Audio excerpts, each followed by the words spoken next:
Effortless English members, welcome to a new lesson. This one is called No Belief. This is the vocabulary lesson for No Belief. Let's get started. Our first vocabulary word is debate. A debate is like a discussion or an argument.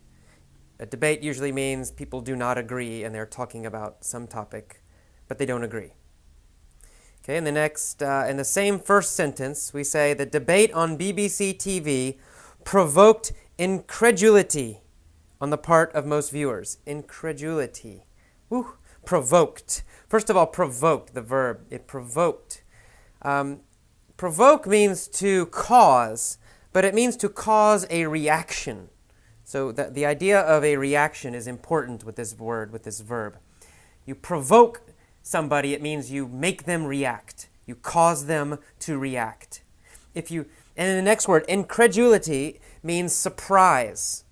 So the meaning of this sentence is that the debate caused a surprise reaction, right? Provoked incredulity, caused surprise. Okay, moving along then. We see the word medieval, that the idea that people must believe something is a hangover of the medieval Catholic era. Medieval is the time period in Europe, especially Europe, from about 600 AD, the year 600, to about the year 1500. Now the times are a little, on each end the times can vary, but it's about that time period in Europe. At that time, the Catholic Church, the Christian Catholic Church, Catholic is the church in Rome, they had a lot of influence in Europe. Okay.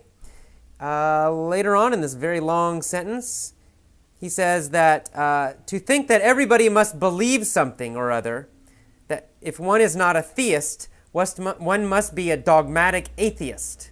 Okay. Whew, some tough vocabulary this. A theist is a religious person.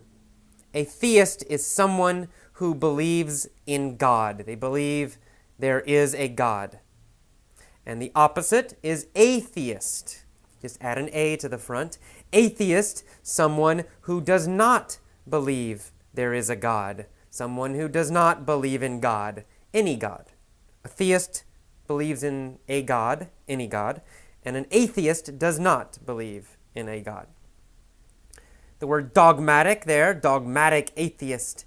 Dogmatic means very strongly believing, very, very strong belief in some rules or some idea. Dogmatic. And it's pretty negative, actually. It's quite negative. It usually has the idea of believing something or believing without reason, without logic. Dogmatic. All right, let's go. We got a lot of new vocabulary in this one. In the next paragraph, we see the word doctrine. You see that as soon as one believes a doctrine of any sort or assumes certitude, one stops thinking. Okay, a doctrine is a philosophy or a theory or a set, a group of beliefs. We call that a doctrine. So we might have religious doctrine. It means a group of religious ideas. That's a doctrine, or beliefs, really, not ideas. All right, and then in the next one it says, or assumes certitude. To assume means to believe. It means believe. And certitude is a good word. Certitude means to be totally sure, having no doubt, totally sure. If you say, I have certitude, it means I have no doubt. I am sure 100%. We also saw the word fervently in here. To believe fervently means to believe very strongly. Very, very strongly. If you fervently believe something, it means you believe totally with a lot of power. Okay. Next we see the word agnostic. Agnosticism or agnostic in that next paragraph. The Copenhagen interpretation is sometimes called model agnosticism. Model, in this case, model means theory.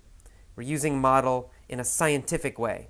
Of course, model has other meanings, But in science, model means, basically it means theory.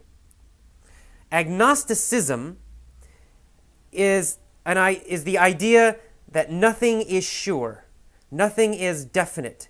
We can never know 100%. Right? There is always doubt. And a person who believes that is called an agnostic. So let's say religion. An agnostic isn't sure if there is a God. Maybe there's a God, maybe there's not. Right? We can't prove it. We can't prove there's a God.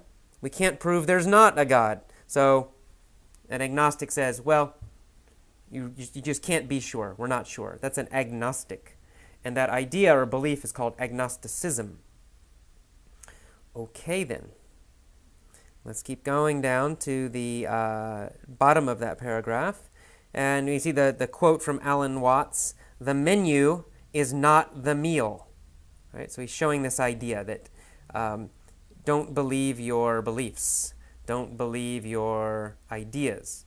Because ideas are not the same as the real world. The menu is not the meal. The map is not the territory. Territory means land, right? So the map is not the same as the land. It's a picture to give you some idea, but it's not the real thing.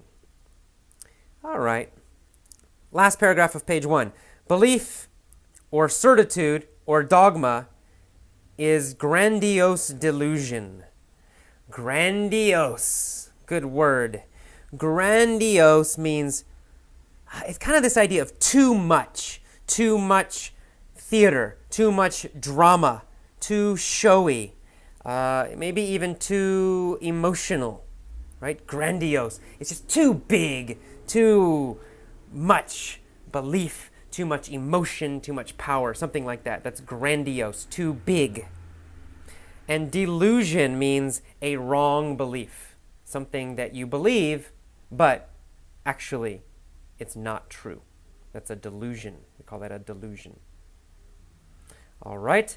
Later down on the list here, we see the word absurd. Absurd means foolish or crazy.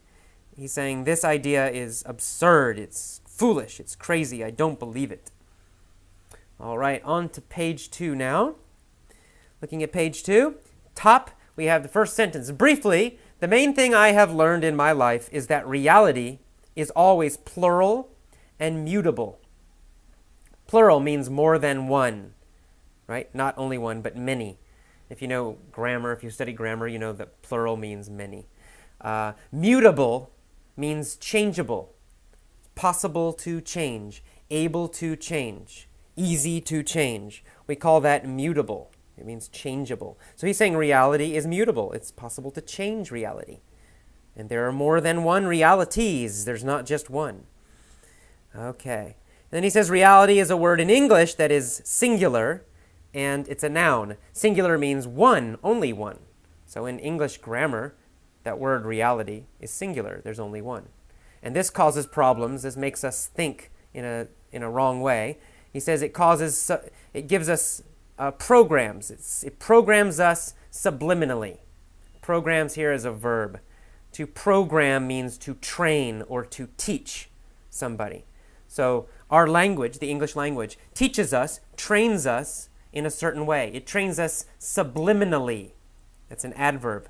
Subliminally means unconsciously, okay? Without you knowing. It means it's working subconsciously or unconsciously. Your normal brain, your normal thinking doesn't realize, doesn't know it's happening. It's happening, but you don't know it's happening. That's subliminally. The adjective is subliminal. Okay, keep going down. We see the word entity. English treats reality like an entity. Entity means a thing. Okay, entity basically means thing. It's pretty straightforward. So it treats it as an entity, treats it as a thing. And then a little bit farther down, we say this linguistic program, this language program, is so pervasive that most people can't think outside of it. Pervasive means everywhere, extensive, universal, happening everywhere, happening to everyone. That's what pervasive means. Everywhere you go, you find it. Pervasive. Pervasive, happening everywhere. All right. And then we see the sentence gibberish at the end of the sentence. If you talk about another idea, another perspective, another view, then people think you are talking gibberish. Gibberish means words with no meaning, nonsense, babble. So if it's like that is gibberish, right? It sounds but no meaning. Sounds without meaning. We say gibberish. We call that gibberish. All right, let's kind of move on down. We got the word